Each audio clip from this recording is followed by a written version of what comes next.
Hi friends, this video is about the SMS Pharma. So again, covering a couple of more pharma companies. So SMS Pharma basically एक API based company API बनाती है and they are leader into whatever API they are making into domestic market as well as the global market. And they have good presence, मतलब ये US में भी है, Europe में भी है, इंडिया में भी है, आरओडब्ल्यू में भी है. So they have a decent presence all across the world. और जहाँ तक इनके इसकी बात है, what you call facility, so those are compliant, मतलब ग्लोबली कंप्लाइंट फैसिलिटी है. So from that perspective they are doing good in terms of new launches and everything.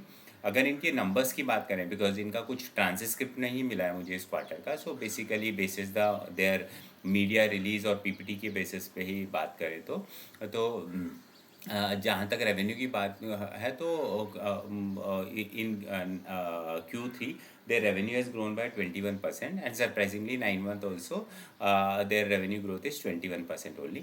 EBITDA growth is decent because 9 month में 31% है and sorry Q3 में 31% है और 9 month में 34% है. So basically operating leverage मिल रहा है, which is again a good story. And PAT के perspective से भी बात करें तो Q3 का PAT का growth 29% है while 9 month का 40% है. तो बेसिकली गोइंग, मतलब ऑपरेटिंग लिवरेज मिल रहा है, going into right direction. Company के ग्रोथ गाइडेंस की बात करें तो कंपनी ने ग्रोथ गाइडेंस दिया है कि FY26 में उनकी रेवेन्यू जो है वो ग्रो होगी 20% से और एबिटा मार्जिन जो है वो 20% रहेगा. तो अभी जो करंट सेट ऑफ नंबर है उनमें भी एबिटा मार्जिन 20% आ रहा है. तो basically company is walking the talk in terms of their revenue as well as EBITDA.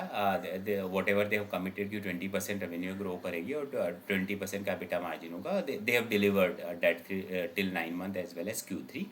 जहाँ तक वैल्यूशन की बात करें तो वैल्यूशन जो कंपनी का है वो अभी कुछ 39 है. तो from that perspective pack becomes 2x.